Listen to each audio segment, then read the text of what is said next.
All right, guys, what's going on? Welcome into the Jets schedule has been officially released. Let's dive into this thing. I'm looking at it right here on the screen. Not going to lie to you, it's looking pretty tough early on.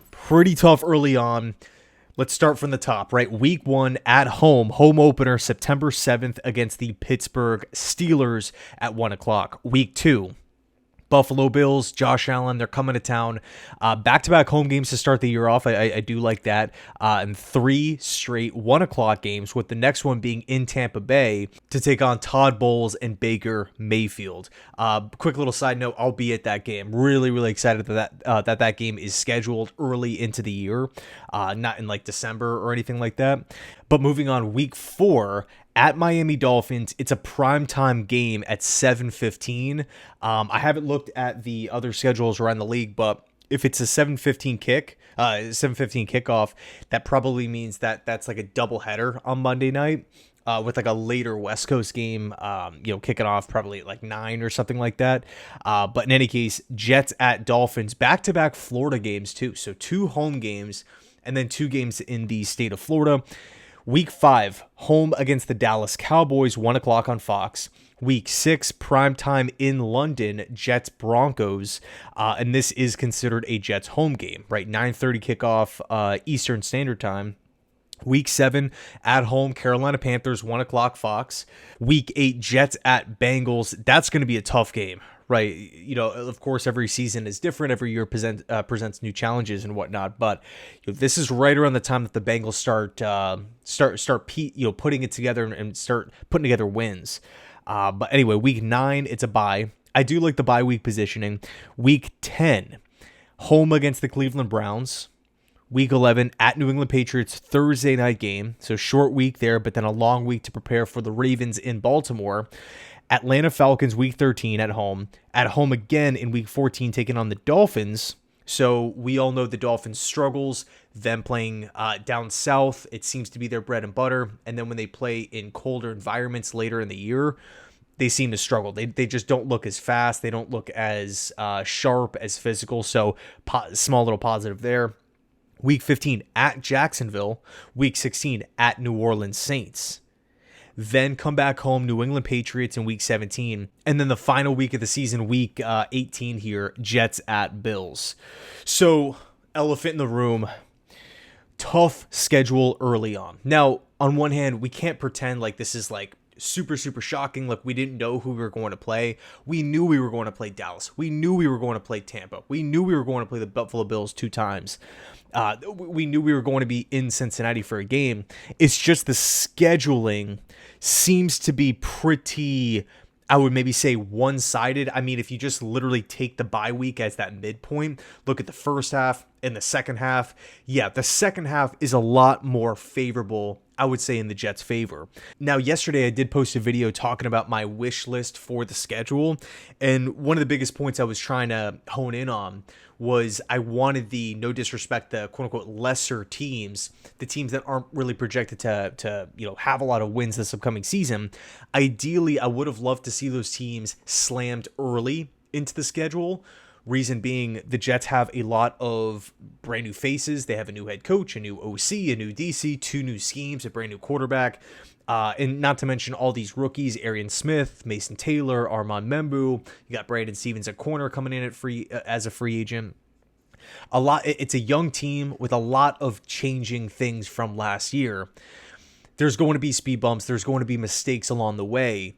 Not only are you playing, again, maybe lesser competition than the top end teams, but if you do make a mistake, if you screw up a 2-minute drive, if you have, maybe some miscommunication between quarterback and wide receiver, or you're struggling getting plays off, or there's clock management problems, you screw up a challenge, whatever the case may be, right? Just standard rookie mistakes for a head coach.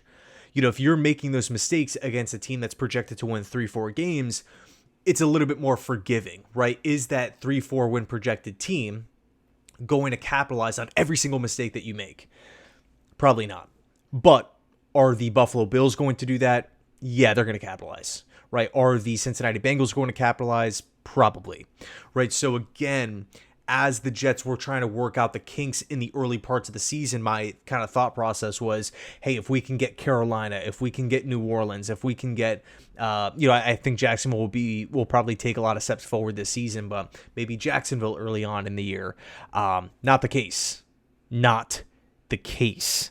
I mean, you're taking a look at this first, again, splitting the schedule right down the middle from the bye week. Pittsburgh, Buffalo, Tampa, Dallas, Denver, Cincy. That's 6 playoff teams from last year. 6 playoff teams in the first 8 weeks.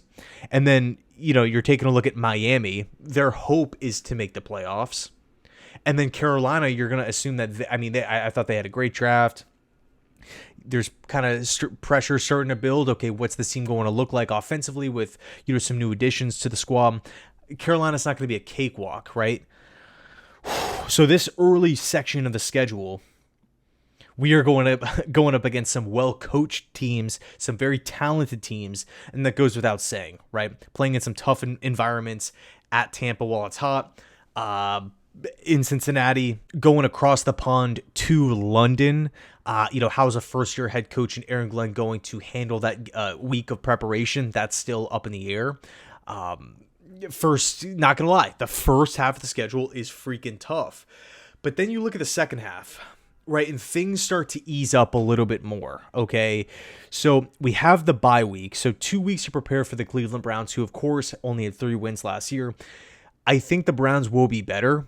Is it safe to assume that they're going to double their win total and get like 6 or 7 wins? I think that's fair. You can definitely make that argument as guys start getting, more and more healthy. And, we know the amount of talent that's on that team, despite JOK essentially missing this upcoming season. Regardless, I think that's obviously a winnable game. Week 11, New England Patriots, that's probably going to be tough on a short week. I have yet to look at the Patriots schedule, but so I don't know who they're playing before and after, but, I think the Jets and Patriots games are going to be really, really, two teams that are trying to create 2 brand new cultures, 2 teams that just had disasters of 2024 seasons, 2 teams that are led by defensive-minded, hard-nosed, physical, old-school coaches. I think the Patriots and Jets games are going to be so much fun, just like must-watch TV for, defensive football fans. But regardless, right, that is a winnable game. Could it go either way? Sure. But, the Jets definitely have a shot in that one. At Baltimore, playing in Baltimore is one of the toughest places to play, right? You're seeing all these exotic blitzes. You're seeing these, crazy defensive formations and packages. Very tough. Very, very tough in Baltimore. I mean, going to Baltimore in a primetime night game is just... like, you better strap it up and be, like, on everything, right? I's are dotted, T's are crossed if you want to have a shot, but that's a 1 o'clock game. And then it's at home against the Falcons, at home against the Miami Dolphins. I think both of those games are winnable. Atlanta, they really charged up the pass rushing unit, right?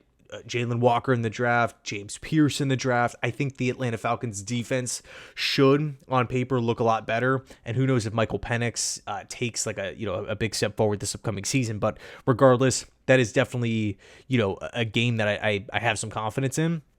So back-to-back games, Falcons, Dolphins at home, late November, early December. I'm feeling pretty good about it.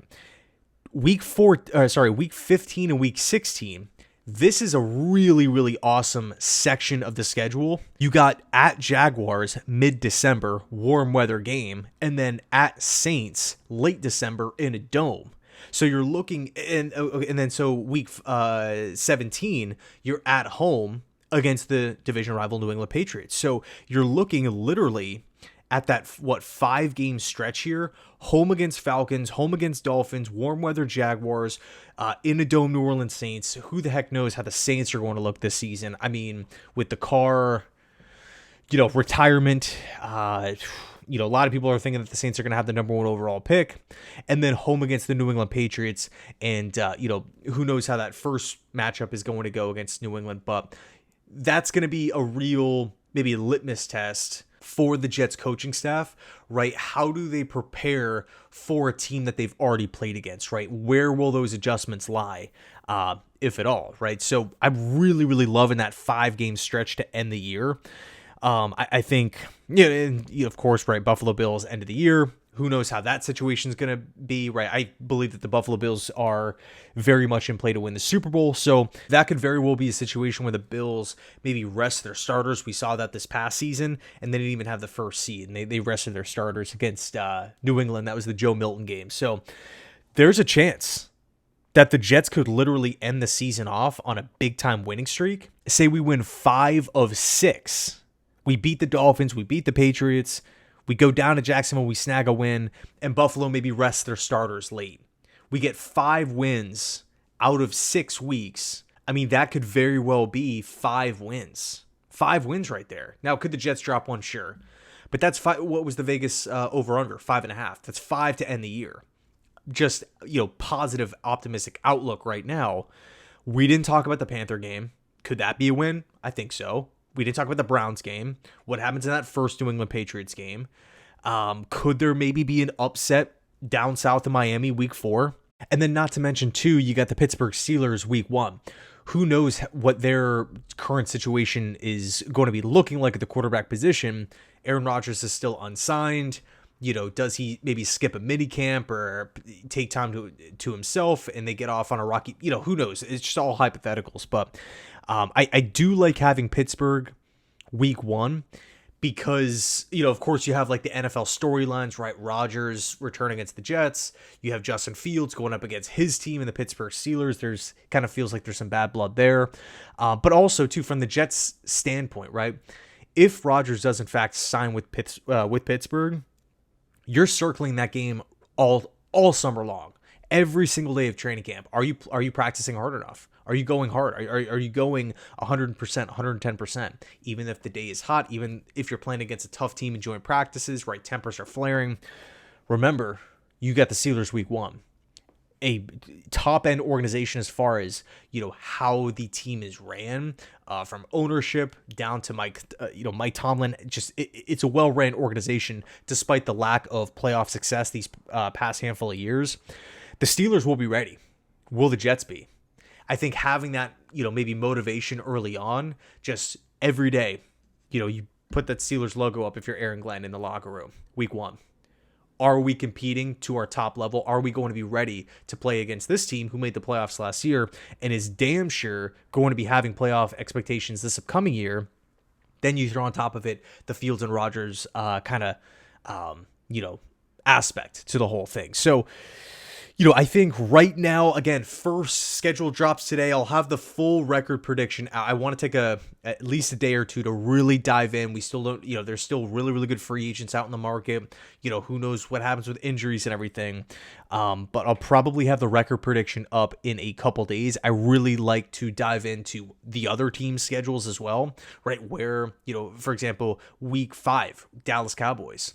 Do they have a week to prepare for the Jets? Or do they have like an early bye? I don't know. I haven't dove into that at this point in time. So record prediction, all that stuff will be ironed out. But I'm going to say low end right now, 5 wins. High end, I'm going to say 8 to 9 wins. So somewhere in that range, somewhere in that kind of middle of the NFL, 5 wins. And look, we had 5 wins a year ago.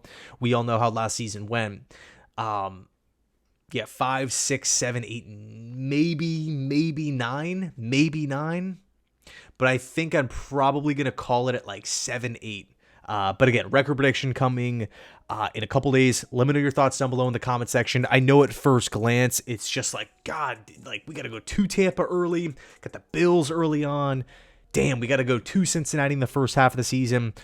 But after that bye, when we have 2 weeks to prepare for the Cleveland Browns, short week in New England, at Jaguars, at New Orleans, maybe Buffalo rest their starters.